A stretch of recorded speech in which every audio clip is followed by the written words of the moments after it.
Vous avez vécu un calvaire, un viol le 11 novembre dans le hall de votre immeuble. J'entends des bruits de pas courir derrière moi et en fait je me retrouve plaquée au sol. Une jeune femme qui a été très peu soutenue qui s'appelle Claire Géronimi. Vous prenez la parole sur RMC pour dénoncer l'insécurité dans laquelle vivent les femmes au quotidien. Éclat, un mot à double tranchant qui symbolise à la fois brisure et rayonnement, cassure et sentiment. Je suis Claire Géronimi et à la suite de mon agression, j'ai décidé de donner la parole à des personnalités inspirantes pour mettre en lumière leur vision féminine si singulière. Femmes politiques, journalistes, psychologues, avocates ou encore victimes échangeront avec moi sur leurs sentiments et leurs interrogations de notre place dans la société. Je désire également mettre l'accent sur leurs histoires marquantes afin de vous fournir, chères auditrices et auditeurs, les clés vers votre propre éclat. Bienvenue dans le podcast Éclat de femmes. Bonjour Marie-Estelle. Bonjour Claire. Bienvenue sur du coup ton deuxième épisode d'Éclat de femmes. Le premier épisode justement, tu avais parlé de ton livre L'Antimère, c'était vraiment très intéressant. Je crois qu'il avait très très bien fonctionné. En plus de ça, les gens étaient vraiment très contents de pouvoir découvrir ce que tu avais pu écrire et justement vivre aussi, parce que c'était un témoignage également de ta vie. C'était vraiment passionnant. On a également parlé dans le premier épisode de justement le viol commis par un inconnu, toutes ces techniques, on va dire, de reconstruction après avoir vécu un événement très traumatisant à un instant T. Et là, aujourd'hui, tu repasses en tant que également, encore une fois, experte sur le viol commis par un proche. Donc on va raconter un petit peu ce sujet où justement le traumatisme est vraiment traité d'une façon différente. Donc déjà, dans un premier temps, est-ce que peut-être te représenter un tout petit peu, et après on parlera en plus en détail de ce sujet-là. Oui, merci à toi d'avoir parlé de l'antimère qui traite d'une autre forme de traumatisme, effectivement, de la jalousie mère-fille qui existe parfois. Donc moi je suis psychologue clinicienne et psychothérapeute, ça fait 19 ans que j'exerce en libéral, j'ai aussi travaillé à l'hôpital.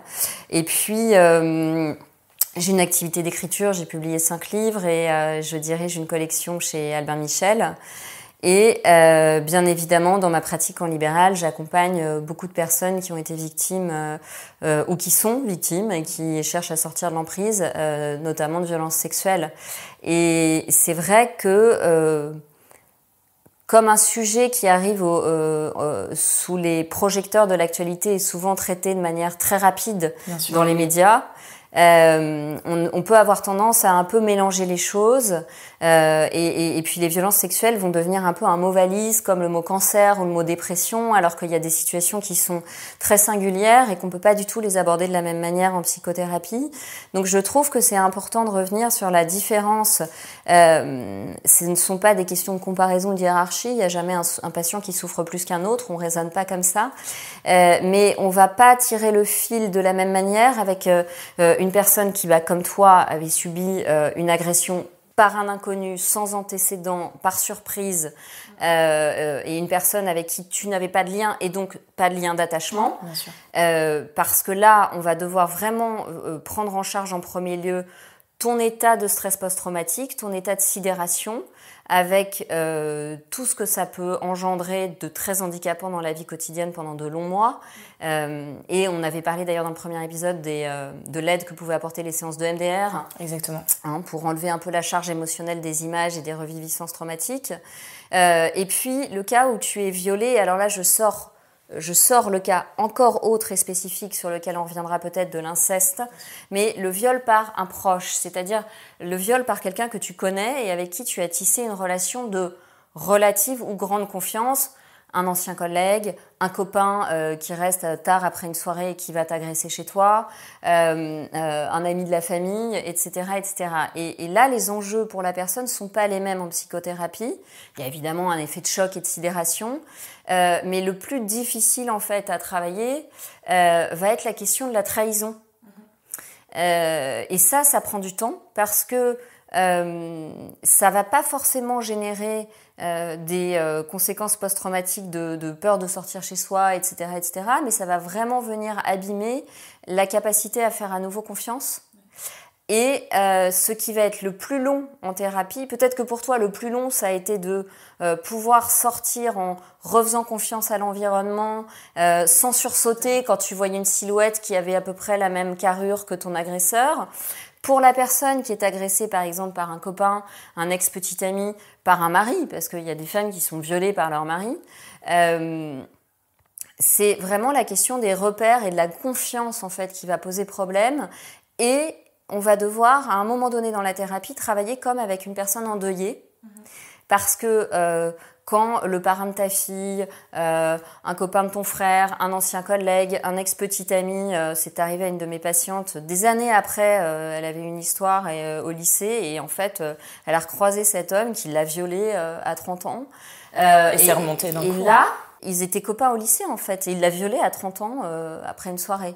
Et là, c'est vraiment la question de la trahison, de la confiance que tu as mis dans cette relation. À un moment donné, la honte d'avoir accordé de la confiance à quelqu'un qui ne le méritait pas. Et puis, la question du deuil, parce que parfois, c'est des gens dont on est proche actuellement. Là, c'était plus son cas, mais quand c'est un ami, tu es non seulement violé, mais tu es endeuillé. C'est-à-dire que tu as perdu, il y a vraiment une dimension de perte, tu as perdu quelqu'un qui comptait pour toi. Et on sait bien qu'après un trauma, les personnes qui vont être autour de toi, qui vont être des ressources affectives, vont être très importantes pour te récupérer. Et là, tu te retrouves à la fois avec un agresseur et un ami en moins. Et cette question du deuil est très importante et on n'y pense pas forcément quand on parle des viols par un proche. Totalement. Et je pense qu'il doit y avoir aussi ce côté un peu culpabilisation. Peut-être aussi d'avoir donné sa confiance à une personne qu'on aurait cru être sain, on va dire. Oui, tout à fait. C'est-à-dire que je pense que toi, tu as été submergé par des vagues de colère vis-à-vis de l'autre. Quand tu es violé par un ami, tu peux te sentir extrêmement en colère et retourner la colère contre toi. Parce que tu te dis, mais j'ai honte, comment mon discernement a-t-il pu être altéré ? Si bien qu'en thérapie, on met parfois du temps à trouver ces viols. Parce que pour toi, il ne faisait aucun doute que tu avais été agressé. Quand tu es agressé par un ami, tu commences par être dans un déni total, parfois même par complètement oblitérer l'événement. C'est pas forcément de l'amnésie traumatique, mais tu le mets de côté, tu veux pas y repenser. Et tu vas te trouver dans un malaise où, en fait, tu vas éviter la personne. Tu le vois plus, tu refuses les sollicitations, etc. Mais tu mets un certain temps à accepter qu'en fait, il y a eu une agression sexuelle caractérisée, parfois avec des circonstances aggravantes parce que en plus c'était chez toi, etc., etc. Et tu te dis mais en fait j'ai fait venir cette personne chez moi. Comment je vais pouvoir aller expliquer aux flics que j'ai été violée alors que c'est moi qui l'ai invité, qu'on était amis, qu'on avait rigolé par SMS dans l'après-midi. C'est inaudible. Comment je peux prouver ça ? Bon, en réalité, aujourd'hui, là-dessus, il y a quand même énormément de progrès qui sont faits. Et c'est tout à fait entendu. Dans tous les viols, il y a la question de la matérialité de la preuve qui pose de toute façon problème. Donc d'abord, tu dois trouver la ressource pour affronter cette réalité que quelqu'un en qui tu avais confiance et que tu aimais t'a agressé. Ça veut dire qu'elle a utilisé comme une arme ta confiance. Donc elle a retourné contre toi l'amour que tu lui portais. Et alors à ce moment-là, le patient traverse de la dépression, des affects très dépressifs. Parce que se dire mais j'ai été berné au point que c'est pas ma fragilité physique qui l'a retourné contre moi, c'est pas parce qu'il faisait 1m80, il passait dans la rue et moi je faisais 40 kilos. C'est le lien qu'on a tissé pendant des années qui est devenu une arme de destruction. Tu as mal, tu es triste, tu as honte aussi. Et une fois que tu en as la certitude, tu ne sais pas trop quoi faire de cette trahison parce que en fait, tu te retrouves avec cette perte d'une personne de confiance et ça vient faire un effet domino sur toutes tes relations, t'es troublé, tu te dis mais avec qui d'autre je me suis trompée ? C'est ça, et à qui je peux vraiment faire confiance aussi ou... Et là, la personne commence à être rongée par le soupçon.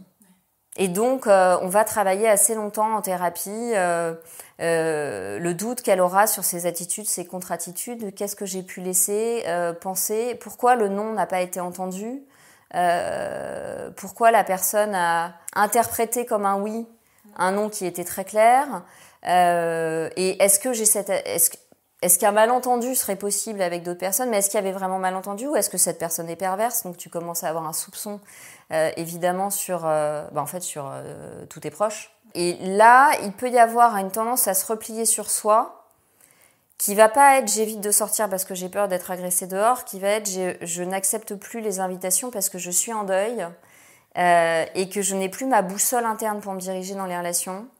Et je n'ai plus envie, je n'ai plus d'appétence pour le lien.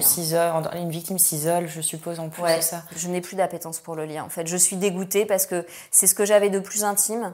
C'était mon meilleur ami, c'était un collègue avec qui on avait fait un projet extraordinaire qui est venu me trahir. Et donc là, tu perds un peu le goût de l'autre. Et à partir de quand, je suppose que du coup, tu as dû accompagner des victimes qui ont été violées par un proche. À partir de quand, en moyenne, une victime se rend compte vraiment? Est-ce que ça peut être instantané ou ça vient plusieurs années après, justement? Comment ça se passe exactement en termes d'acceptation?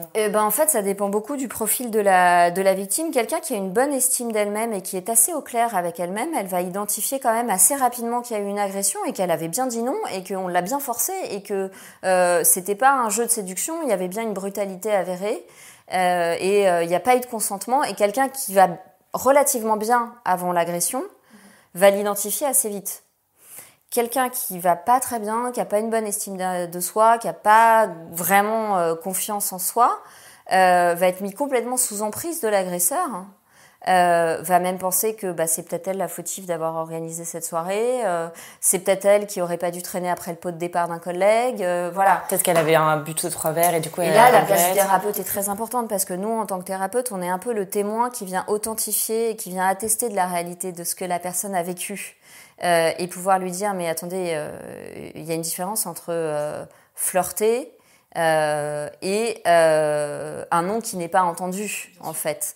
D'ailleurs, ça pose quand même la question de l'éducation, c'est-à-dire qu'est-ce qui fait que y a encore des gens qui pensent que non n'est pas une phrase complète. Enfin, quand je dis non, ça veut pas dire tout à l'heure, ça veut pas dire peut-être, ça veut pas dire j'ai envie mais je joue. Un non est un non. Et normalement, un gamin de 3 ans le comprend. Donc là, il y a quand même une question d'éducation. Comme ce que tu me disais justement. Au respect et au discernement et au fait que l'autre n'est pas un objet que j'ai la possibilité de posséder, quoi. Exactement. Comme ce que tu disais en off, justement, on en parlait tout à l'heure, où justement, on apprend à un enfant de 3 ans à ne pas toucher dans un magasin et on a le droit de regarder, tout simplement. T'as le droit de regarder. C'est ça. T'as le droit d'avoir envie. Voilà. T'as le droit de demander. On demande. Mais si c'est non, c'est non. Exactement.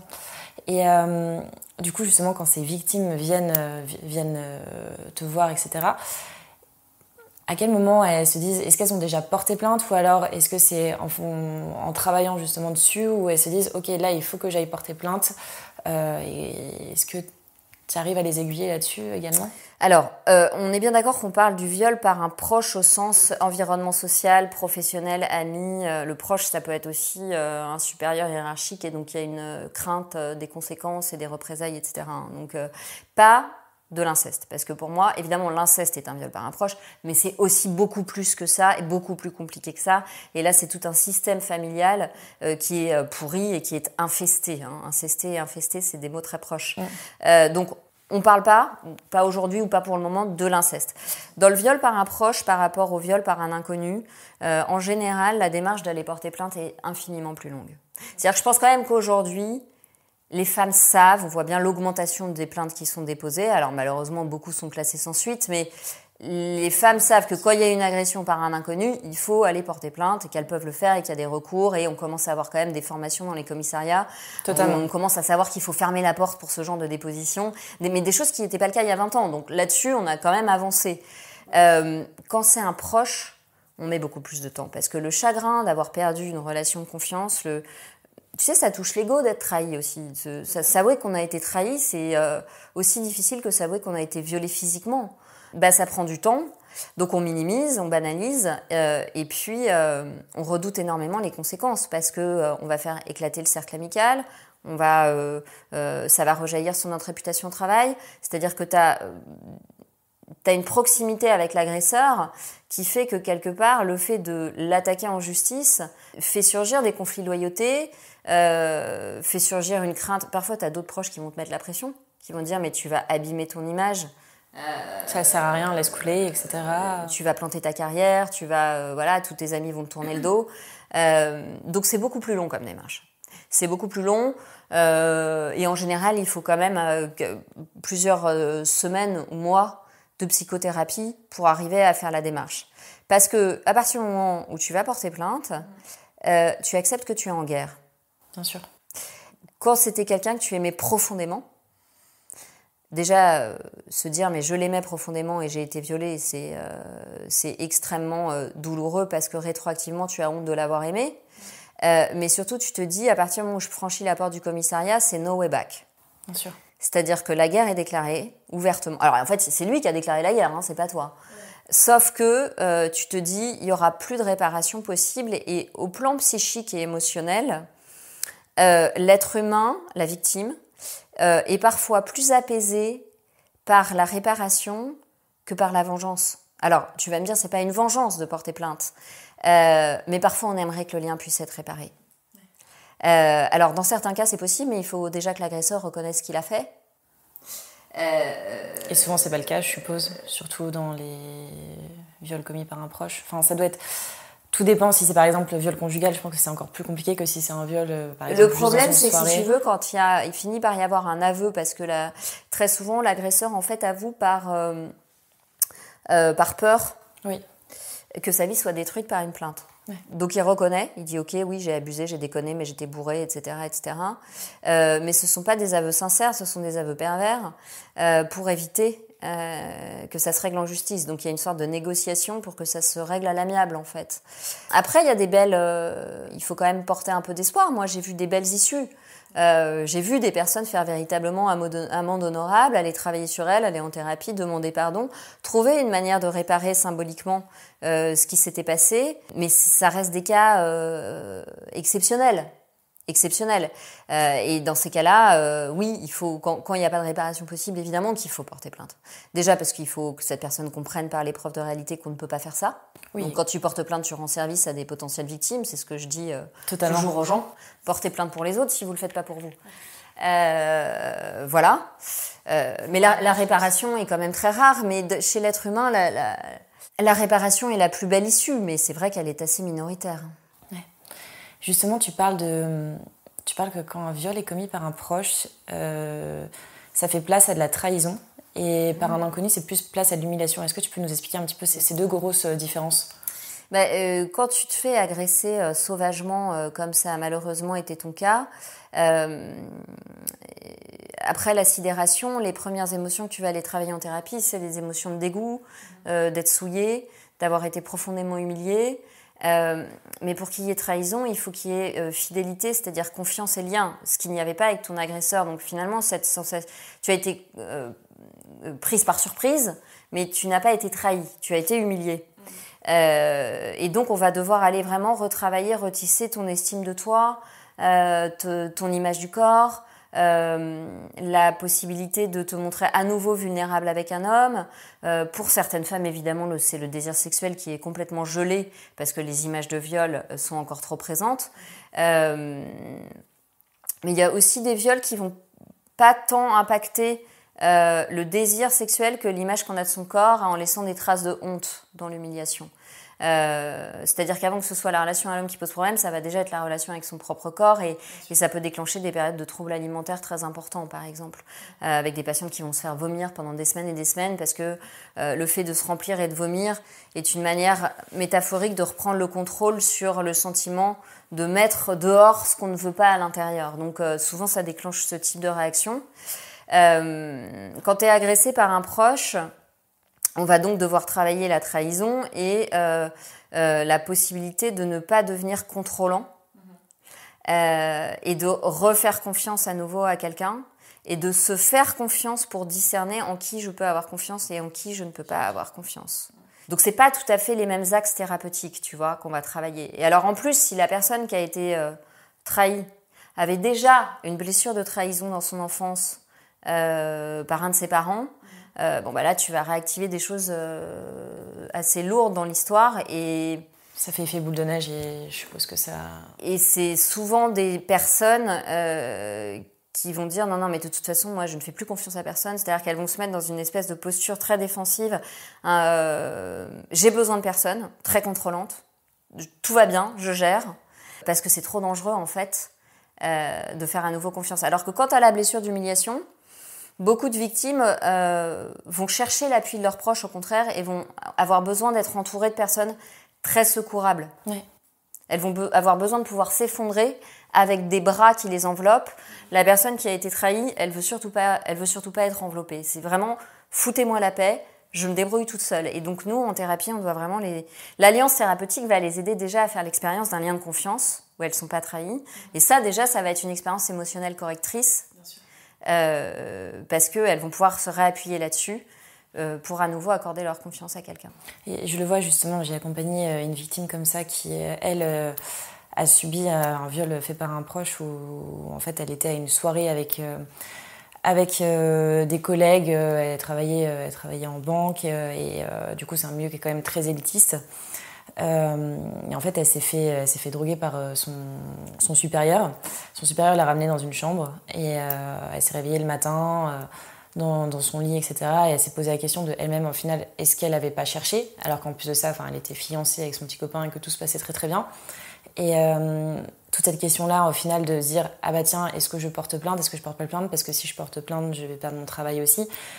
C'est très dur comme traumatisme justement à travailler et je le vois, c'est des choses qui prennent du temps et en plus de ça, c'est un procès qui est traité en Suisse, donc c'est encore différent, la justice est totalement différente également là-dessus.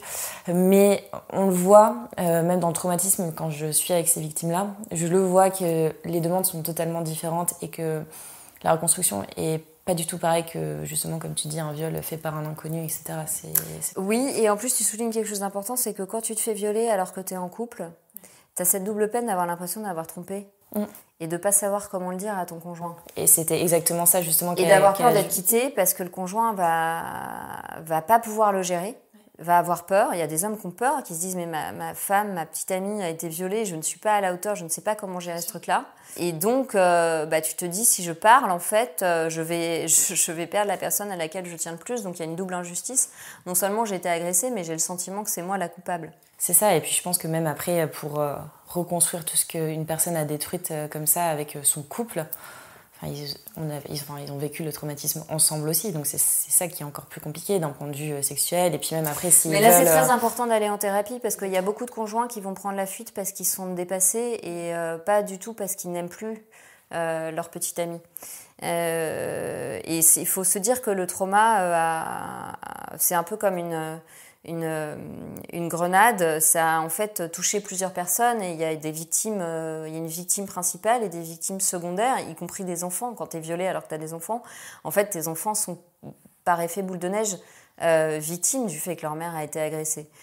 Et là, faut aller en thérapie ensemble parce que le conjoint aussi, il a besoin de soutien parce qu'il a le sentiment d'être nul. Oui. Il se dit mais si j'avais été à cette soirée ou si j'étais allée la chercher ou si je m'étais assurée qu'elle était raccompagnée, ça serait pas arrivé. Et alors, il n'y a pas de situation plus fréquente que le viol où on se dise après et si.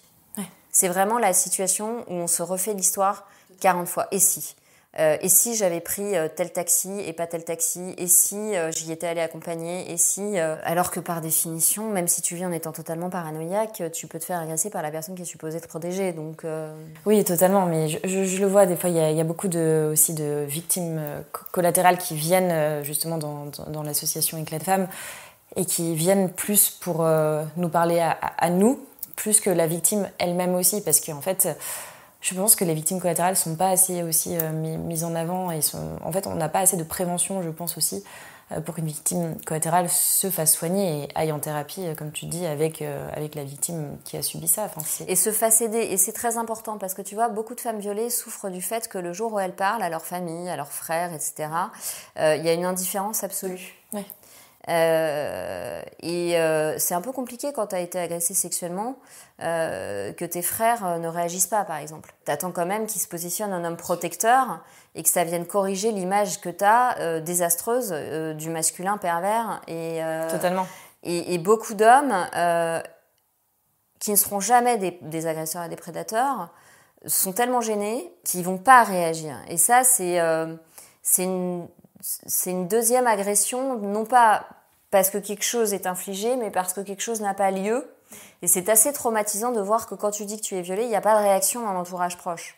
Donc, bien sûr qu'il faut que les conjoints, etc., n'aient pas peur de se faire aider parce que nous, c'est notre métier d'accompagner les victimes et que c'est pas parce que tu es très amoureux d'une femme que tu vas savoir réagir le jour où elle se fait agresser. Totalement. Parce que, de toute façon, la première chose que tu as envie de faire, c'est d'aller tuer la personne qui l'a agressée quand tu l'aimes. Oui. Et tu peux pas le faire. Non. Mais du coup, tu sais pas quoi faire d'autre. Je pense quand on est un homme, on est totalement démuni. C'est pour ça qu'il y en a beaucoup chez qui ça fait un électroencéphalogramme plat. C'est-à-dire, ça bouge plus. Il y a erreur 404, ils ne réagissent pas. Et puis, tu as un certain nombre d'hommes qui disent « je vais aller le buter, c'est qui ?» Ouais. Et en fait, ni l'une ni l'autre n'est adapté comme posture. Et là, oui, là, il faut pas hésiter à se faire aider, ouais. C'est ça qui est important, je pense, et qu'on ne rappelle pas assez, c'est sûr et certain. Un autre sujet aussi qui est très intéressant, c'est celui quand on s'est fait justement violer par un proche, et après le fait, en tant que femme, à vouloir un enfant, voir la maternité, etc. Justement, j'ai discuté avec une victime qui, elle, s'est fait violer par un proche il y a de ça une dizaine d'années, et qui là est enceinte, et qui justement remarque que dans son corps, en fait, il y a des problématiques, alors qu'elle s'est mariée avec quelqu'un qui est... Donc elle est très amoureuse. Elle est très amoureuse, ils sont super ensemble. Et du coup, comme elle attend un enfant, elle se rend compte qu'au final, son corps lui envoie des signaux. Et ça a vraiment un lien, le viol qu'on a pu vivre avec le fait d'avoir la maternité, etc. Alors, en fait, la grossesse... Oui. C'est un événement physiologique, mais c'est aussi un événement psychologique très particulier. D'ailleurs, il y a des psychiatres, des psychanalystes qui disaient qu'en fait, si c'était pas un état naturel pour donner la vie, ce serait un état psychotique, complètement pathologique. C'est-à-dire que pour donner la vie, tu es dans un état psychique d'immense porosité. Je pense que tu as déjà remarqué qu'il y a des femmes enceintes qui se mettent à pleurer juste parce qu'on leur a mal dit bonjour. Enfin, on est très sensible. Oui. Tout est à fleur de peau. Et c'est un processus nécessaire pour donner la vie, c'est-à-dire qu'on est ouvert. Il y a le bassin qui s'ouvre, mais il y a aussi le psychisme qui s'ouvre, l'inconscient affleure. Les femmes enceintes font beaucoup de rêves, souvent. Ce psychisme s'ouvre pour faire de la place à l'altérité. Mais c'est une altérité qui est belle, c'est l'altérité de l'enfant à naître. Et donc, normalement, quand ça arrive dans un cadre où cet enfant est désiré avec un homme qu'on aime, tous ces séismes identitaires, ces changements dans le corps, le fait d'avoir l'impression que on est intrusé, on contrôle plus son corps, on peut plus faire ce qu'on veut, on peut plus bouger comme on veut. À la fin, on a du mal à se retourner dans le lit, on a des nausées, voilà. C'est quelque chose qu'on accepte avec joie devant la venue de l'enfant à naître si on va suffisamment bien et qu'on est ancré avec le fait que c'est passager. Et dans un an, je remonterai à cheval et puis là, je supporte la frustration de ne pas monter à cheval et c'est pas un problème. Quand la personne a des fragilités et bien plus encore quand il y a eu des amnésies traumatiques, la grossesse est un moment privilégié pour que tout ce qui est enfoui ressorte. Okay. Et donc, il y a des femmes qui ont complètement amnésié le fait qu'elles avaient été agressées sexuellement et qui, en pleine grossesse, s'effondrent et elles ont une revisitance traumatique et elles disent « mais j'avais 5 ans et il y a le mari de ma prof de piano qui me met sur ses genoux et qui met sa main dans ma culotte. » Et ça ressort à ce moment-là. Pourquoi ? Parce que tu as une porosité psychique particulière et que donc il n'y a plus ce qu'on appelle cette frontière, le douanier en fait du préconscient qui est normalement la frontière qui vient étanchéifier l'inconscient et le conscient et il y a tout qui passe. D'ailleurs, tu as des reflux souvent quand tu es enceinte parce que l'enfant appuie, voilà, et c'est pareil dans le psychisme, tu as des reflux. Et donc beaucoup de femmes, soit parce qu'elles l'avaient mis de côté, ça n'avait pas été soigné, ça avait été banalisé, mais elles s'en souviennent, soit parce que carrément elles s'en souviennent pas et il y a une reviviscence, elles sortent d'amnésie avec la grossesse, vont retrouver ces abus sexuels et il va y avoir une sorte de comme les limites sont confondues, c'est-à-dire c'est les limites de mon corps, mais en fait à l'intérieur de mon corps il y a quelqu'un d'autre, donc en fait il y a 2 personnes dans un seul corps, donc toutes tes frontières deviennent floues un peu. Ce que tu vis dans une grande joie, mais quand même une grande vulnérabilité émotionnelle, t'as besoin de te sentir bien entourée quand t'es enceinte. Bien sûr. D'ailleurs, beaucoup de femmes disent instinctivement, je regarde plus les infos, etc. Je me coupe de tout ce qui me stresse parce que j'ai besoin d'être dans ma bulle avec mon bébé. Cet enfant peut être un peu confondu et être le support de projections très négatives parce qu'il est vécu comme un intrus. C'est une altérité en soi qui peut, alors qu'elle a été choisie, sembler insupportable à une femme qui a été traumatisée. Et dans ces cas-là, l'accouchement doit être extrêmement préparé en amont en psychothérapie parce que, surtout quand c'est le premier accouchement, c'est très angoissant. Le premier accouchement, on a besoin qu'on réponde à nos questions pour arriver pas angoissé à l'accouchement. Et ces femmes-là, si on les a pas vraiment accompagnées, l'accouchement va être vécu quasiment comme un viol. Ça va se superposer avec le sentiment d'éclatement, le sentiment d'effraction, le sentiment d'être un corps ouvert, éclaté, à la merci des autres. Parce que quand t'accouches en France, t'es quand même allongée, complètement passive. En général, il y a des hommes dans la pièce. Qui viennent, qui repartent en plus. Et quand ils pensent, mais en fait, l'accouchement, il a été conçu pour celui qui... Enfin, pour le médecin, mais pas pour la mère, parce que sinon, moi, j'accouche accroupie. Enfin, c'est pas logique d'accoucher allongée. Si tu penses que la loi de la gravité fonctionne aussi pour ça, c'est pas logique du tout. Donc, tu es hyper vulnérable. Et il y a des... Enfin, moi, j'ai adoré mes accouchements, mais néanmoins, pour beaucoup de femmes, c'est des moments difficiles. Et quand tu as vécu un abus, tu revis ce sentiment d'être exposé, d'être effracté. Et donc, ça peut créer des pathologies du lien. C'est pour ça qu'en néonatalité, en périnatalité, maintenant dans les hôpitaux, il y a souvent des psychologues qui vont de service en service, en fait, qui viennent voir les mamans pour éviter que la maman ait un mouvement de rejet du bébé. Et qu'il y ait une dépression du postpartum qui s'installe. La dépression du postpartum, c'est pas le baby blues. Il y a une chute hormonale 3 jours après l'accouchement qui fait qu'il y a un petit moment de baby blues où on pleure pour rien. Chez beaucoup de femmes, il y a des femmes qui l'ont pas. Moi, j'ai pas eu de baby blues. Et puis, t'as la dépression du postpartum qui est véritablement une dépression au sens psychiatrique du terme. Et ça, on peut la prévenir si les abus sexuels ont été travaillés. Ok. Et ça, comment ça se manifeste du coup? C'est le rejet de l'enfant qu'on a pu porter pendant 8 mois. C'est-à-dire que tu n'arrives pas, en fait, tu n'acceptes pas. Le mouvement naturel d'investissement de ton enfant avec l'ambivalence naturelle de je l'adore mais qu'est-ce que je suis fatiguée, je voudrais aller dormir, j'en ai ras-le-bol, prends-le, il arrête pas de pleurer, je comprends rien, je suis dépassée, que vivent surtout les mamans qui ont leur premier enfant parce qu'elles apprennent tout, elles décodent tout et tout est une première fois et tout est une surprise. Quand il y a eu une agression, en fait, ce que tu vas projeter sur l'enfant, c'est qu'il est le mauvais objet. Il est celui qui te persécute, en quelque sorte. Donc, elles ont des projections paranoïdes où elles voient dans l'enfant la personne qui les font se sentir mauvaise, inadéquate, pas à la hauteur, nulle, et puis qui les rend extrêmement vulnérables, en fait. Donc, elles vont projeter des choses négatives qui ne concernent pas le bébé et qui sont des projections de quelque chose de passé. Et est-ce qu'à la fois... ça peut être aussi, la maternité peut être aussi un moment de reconstruction et de transformation pour la femme qui a vécu quelque chose de très traumatisant? Oui. Oui, et je trouve que c'est très important de le souligner parce qu'alors il y a un discours qu'on entend quand même beaucoup en ce moment avec le mouvement No Kids, c'est que vraiment l'enfant, comme il est impératif de jouir sans entrave, l'enfant c'est la contrainte, l'enfant c'est la fatigue, alors l'enfant maintenant c'est la fin du couple, c'est la fin de la féminité, Enfin, il y a vraiment des discours assez catastrophistes qui font peser sur les enfants une culpabilité terrifiante, alors que l'enfant reste quand même l'avenir et la poésie du monde aussi. Enfin, c'est un enfant qui fait qu'il y a de la joie dans un foyer très souvent. Donc c'est important de dire aussi que dans le maternel, beaucoup de femmes vont reconstruire leur féminin, notamment quand le féminin a été victime de haine par un viol, par une agression, mais aussi par de la jalousie maternelle. La maternité peut être un lieu où, en donnant le bon que tu n'as pas reçu, et en voyant cet enfant finalement vulnérable comme toi et dépendant comme tu étais dépendant, te donner une confiance absolue. Et en fait, l'enfant va venir guérir, le lien avec l'enfant. En fait, c'est pas l'enfant qui guérit, c'est le lien avec l'enfant va venir guérir ton âme, ton cœur, parce que tu peux à nouveau faire l'expérience d'une relation de confiance, d'une relation pure, d'une relation absolument inconditionnelle, et d'une relation où, par amour pour l'autre, tu te sens devenir meilleur.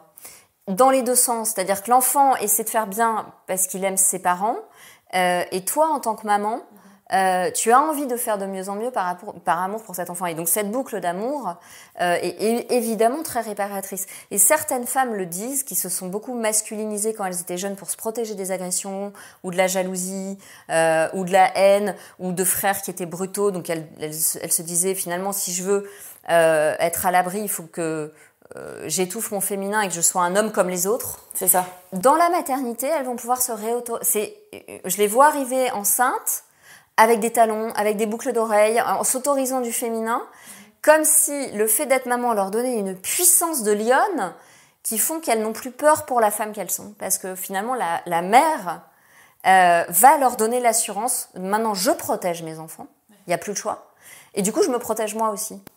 Et en plus de ça, c'est vraiment... Je pense que c'est au moment où on porte un enfant qu'on est réellement, totalement une vraie femme. On se rend compte qu'on est vraiment une femme parce qu'en fait, les femmes sont les seules à pouvoir porter la vie. Donc forcément, je pense qu'en tant que femme, on se dit « Ok, là, je suis 100%... Alors, je pense que tu as plein de choses qui peuvent faire exulter ton féminin, notamment être amoureuse, mais pour certaines, la réalisation artistique, etc. Mais ce que tu vis dans la maternité, c'est que tu fais l'expérience du pouvoir du féminin le plus absolu. C'est-à-dire que il y a une majesté, moi je trouve, chez les femmes enceintes. J'adore regarder des femmes enceintes. Depuis que j'ai vécu une grossesse gémellaire, je ne les envie plus. Mais parce que c'est pas pareil.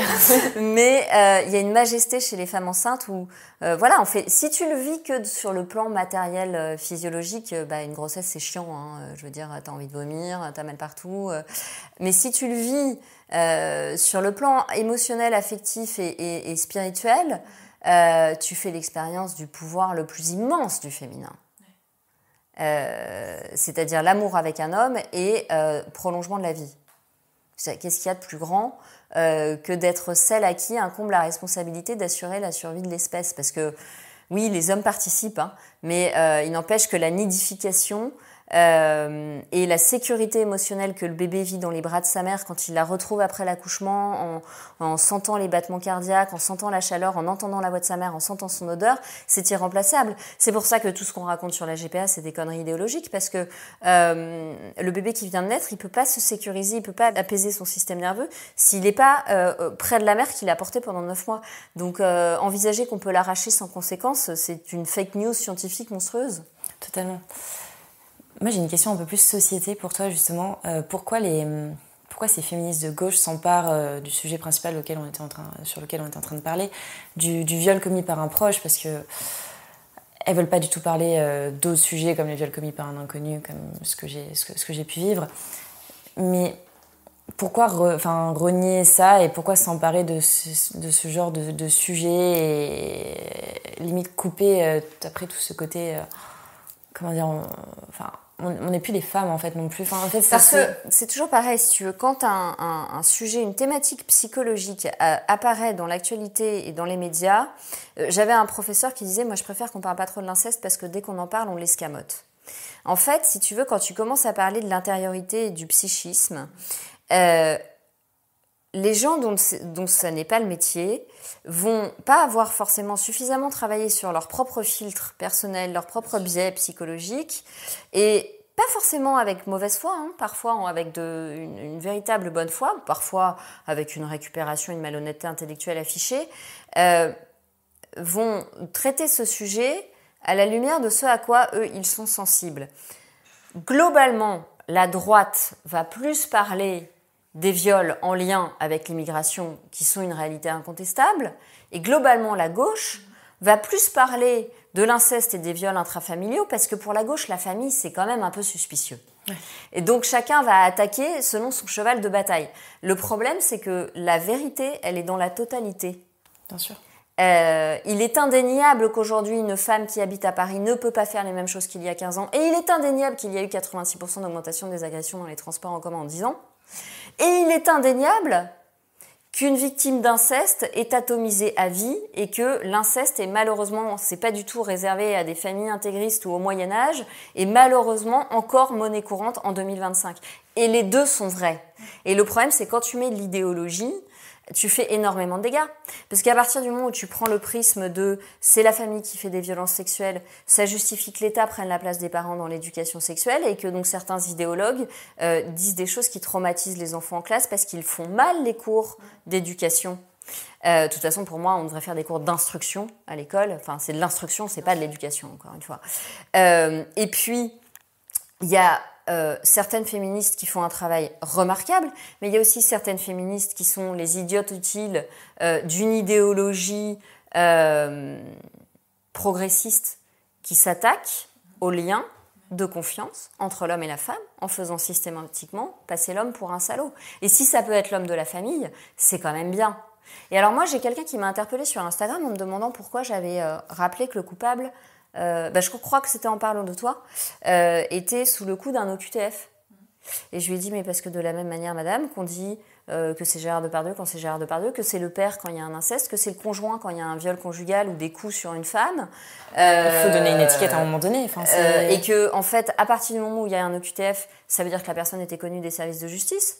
Bien sûr. Donc, ça veut dire que si les choses avaient été faites comme elles devaient être faites, il n'y aurait pas eu ce malheur supplémentaire. Donc pourquoi est-ce que j'occulterais qu'il était connu, alors que je n'occulterais pas que mon voisin agresse sa nièce à chaque fois qu'elle vient chez lui. En fait, pourquoi il y a des sources qu'on peut donner, des sources qu'on peut pas donner. Là, il y a un biais idéologique. Alors elle m'a remercié, elle a dit ah oui, vous avez raison, etc., etc. Mais on dirait que il y a des victimes qu'on peut nommer, des victimes qu'on peut pas nommer, des coupables qu'on peut nommer, des coupables qu'on peut pas nommer. Et ça, c'est parce qu'il y a de l'idéologie. Et c'est totalement dur aussi pour une victime de pouvoir s'orienter quand on se fait agresser. Est-ce que du coup, je vais plus m'orienter vers une association qui va vouloir bien écouter mon histoire, etc., qui du coup est plus de droite parce que je me suis fait violer par un individu sous QTF, qui est plus de gauche parce qu'au final je me suis fait violer par mon conjoint. Enfin, c'est très très compliqué pour une victime. En plus de ça, limite, elle a l'impression que son histoire va être récupérée. C'est ça, c'est de la médiatisation. Enfin, c'est insupportable. Mais tu sais, insupportable. En général, nous les psychothérapeutes, on fuit un peu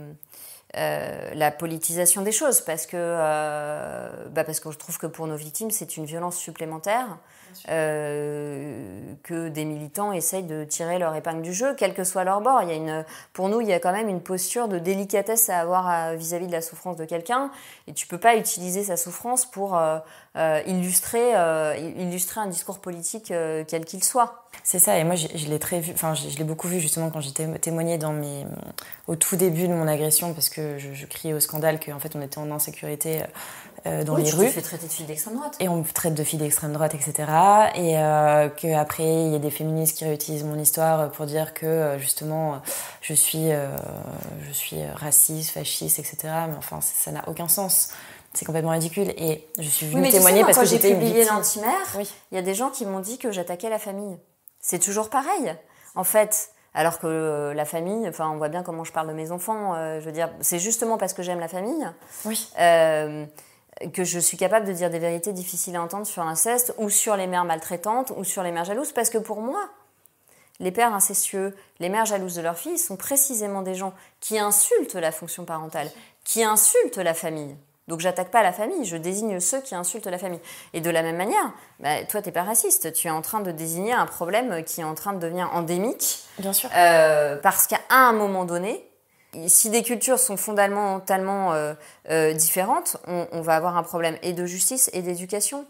Parce que tu ne pourras pas attendre de personnes qui ont été éduquées diamétralement différemment d'avoir les mêmes codes en société. Mais tu l'as d'ailleurs au sein de la même culture. Je veux dire, il y a un problème d'éducation. Qu'est-ce qui fait qu'il y a des hommes adultes cortiqués, diplômés, qui ne font pas la différence, en toute honnêteté, qui ne sont pas des pervers narcissiques, et qui ne font pas la différence, quand ils sont excités par une femme, entre un non et un jeu de séduction. Et là, je pense que nous, en tant que parents, enfin moi j'ai 3 fils, je pense qu'en tant que parents, ça commence très tôt, ça. Bah oui. Mais j'ai dévié de ta question. Non, pas du tout. Non, mais c'est vrai que tu as totalement raison. Et de toute façon, quand on transmet un message, je pense qu'on le transmet avec nos tripes, et c'est ce que tu as pu faire dans l'Antimère. Et même si on se fait critiquer dans tous les cas, au final, c'est comme ça. On le fait pas pour les gens qui ont envie de râler. Puis il y a quand même beaucoup de personnes qui, au final, après, on le voit, on arrive à faire quand même bouger les choses, etc. Chacun à notre échelle et tout, donc forcément. On critique que ceux qui font, de toute façon. Il faut aussi se dire que les gens qui prennent le temps de critiquer sont Exactement. souvent des gens assez aigris, Oui, voilà. qui sont envieux parce que certaines, comme toi, trouvent leur résilience dans... Enfin, toi, pour moi, tu illustres la phrase de Sénèque qui dit que le courage est un désespoir surmonté. C'est-à-dire que tu as trouvé ta résilience dans, en fait, cette souffrance, elle est intolérable et je vais péter un câble et j'ai envie de le tuer, ou alors je rends ça utile. C'est ça. Pour les autres. Donc, tu as transformé ton mal en bien commun. Donc, pour des psys, c'est l'aboutissement de la résilience. Mais il y aura toujours des gens que ça dérangera. De toute façon, il y a toujours des gens que ça dérange qu'on parle des sujets qui fâchent. Ouais. Totalement. Bon, à la différence des sujets qui peuvent être un peu plus mieux acceptés par la bien-pensance d'une certaine société, je pense à l'histoire de Gisèle Pellico qui est beaucoup mieux accueillie. Et encore une fois, c'est des sujets qui sont totalement différents. Et ça doit bien être accueilli, mais je pense que mon histoire doit aussi bien être accueillie. Enfin, je trouve que c'est dommage de devoir mettre de la politique dans tout ça à chaque fois, tout le temps. C'est ça qui est tellement dommage. De toute façon, pour un psychothérapeute, il n'y a pas de hiérarchie à mettre, en fait. Malheureusement, le mal peut prendre 1000 visages. Et il n'y a pas de comparaison à faire, en fait. Est-ce que tu as un message justement à faire passer à des femmes qui ont pu vivre à des femmes ou des victimes tout simplement, parce que ça arrive aussi à des hommes bien sûr, qui ont pu vivre un viol avec un proche et qui ne savent pas quoi faire? Alors d'abord, je vais répéter quelque chose que j'avais dit dans le premier épisode. Vous n'êtes pas ce qu'on vous a fait. Et tu sais, dans les sacrifices, dans le côté bouc émissaire, c'est la victime en fait qui porte le poids du péché de l'autre. Et dans le viol, c'est terrible. Il y a ce côté victime sacrifiée parce que c'est celle qui a été agressée qui se sent coupable et honteuse. Donc vraiment, je répète. Je martèle, vous n'êtes pas ce qu'on vous a fait. Voilà. Et la merde, c'est lui. La personne sale, c'est lui. C'est pas vous. Et puis la deuxième chose que j'ai envie de dire, c'est si c'est possible, confrontez-le. Parce que c'est un proche et que sur la trahison, il faut le confronter. Il faut tenter que cette personne mesure ce qu'elle a fait. Parce que si jamais il y a une réparation possible, si jamais il y a une demande de pardon possible, si jamais la personne est en capacité de faire amende honorable, ça arrive. Je veux dire, tout le monde n'est pas incapable de se remettre en question. Que cette personne reconnaît qu'elle a pété un câble, qu'elle a vrillé, qu'elle s'est empêtrée dans quelque chose, qu'elle n'a pas géré ses pulsions, qu'elle a sincèrement envie d'aller en thérapie, vous pouvez aussi avoir cette satisfaction de voir une réparation possible d'un lien, mais il faut que l'autre entende qui vous a mis dans une situation de perte et de deuil et que vous avez perdu quelqu'un de confiance. Et peut-être le chemin sera long, que cette personne un jour arrivera à regagner votre confiance. Mais il faut le confronter. Et puis s'il veut rien entendre et qu'il se barricade dans j'ai rien fait, vous faites aider et puis vous allez porter plainte. Mais faites-vous aider, on n'est pas obligé d'aller au commissariat tout de suite, on a du temps pour y aller, c'est dur d'y aller.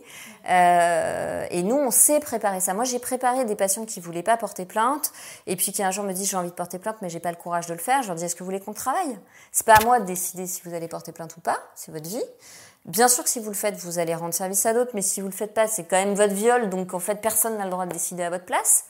Mais par contre, si vous avez envie de porter plainte, on le prépare.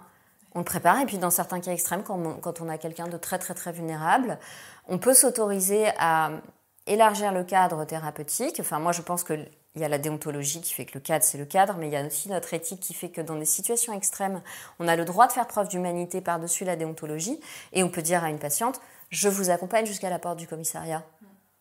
Est-ce que vous avez un proche à appeler quand c'est fini? Est-ce qu'il y a quelqu'un qui reste avec vous? Est-ce que vous voulez que je demande à un de vos proches? On peut faire ça. On peut aussi mettre de l'humanité par-dessus la thérapie et accompagner quelqu'un. Alors moi, j'ai pas accompagné une victime, mais je suis allée à la brigade criminelle appuyer sa déposition avec un témoignage en racontant ce qui se passait pour elle après, en fait, dans ses crises d'anxiété, etc., etc. C'est important, je pense, pour qu'une victime soit vraiment soutenue. Et c'est justement, je pense, au sein de la séance qu'elle peut avoir et puis de la relation qu'elle peut établir avec son thérapeute, qu'elle se sent réellement en confiance, qu'elle retrouve, je pense, ce lien de confiance qu'elle peut avoir avec un humain. Et puis qu'elle se dise, en fait, vouloir que tout se règle très vite, c'est un mécanisme de défense parce que ça fait mal. Mais en fait, je vais commencer à guérir quand je vais arrêter de me dépêcher, que je vais accepter que bah ouais, c'est long. C'est long, mais c'est pas impossible d'avoir une sexualité épanouie des mois ou des années après un viol. Donc ça vaut la peine de faire cette démarche. Encore une fois, ça peut sembler injuste de devoir consulter quand on a été agressé, parce qu'on se dit que c'est quand même à l'agresseur de faire un travail sur lui. Mais ça, vous pouvez pas forcément l'y obliger. En revanche, faut vraiment vous dire que quand vous allez chez un thérapeute, vous y allez pas pour lui, hein. Vous y allez pour lui retirer le pouvoir qu'il a encore de pourrir votre vie alors que l'acte est terminé. Parce que le problème du viol, c'est que c'est un cancer de l'âme et que, alors que c'est terminé, ça continue de venir abîmer votre image de vous et votre sexualité notamment. Donc vous y allez pas pour lui, vous allez pour lui retirer son pouvoir. En thérapie, on retire le pouvoir aux gens toxiques. Ouais. On change pas les pervers. Les pervers vont continuer d'être des pervers, mais on leur retire leur pouvoir. C'est ça, et pouvoir... je sais pas si c'est le mot approprié, mais tourner la page, en tout cas l'accepter. Poursuivre sa vie. Poursuivre sa vie et puis être libéré un peu de toute cette emprise. Un dernier mot à rajouter ? Eh ben non, je pense que voilà. Super. Merci beaucoup Marie-Estelle. Merci Claire. Merci à vous d'avoir écouté cet échange entre femmes. J'espère que cette conversation vous a plu. Si c'est le cas, nous serions ravis de connaître votre retour et n'hésitez pas à nous mentionner en story sur les réseaux sociaux. Pour découvrir les nouveaux épisodes d'Éclat de Femmes chaque semaine, abonnez-vous sur votre plateforme d'écoute préférée. Et si vous pensez que cela pourrait intéresser l'un de vos proches, je vous encourage à le partager avec lui. À très vite!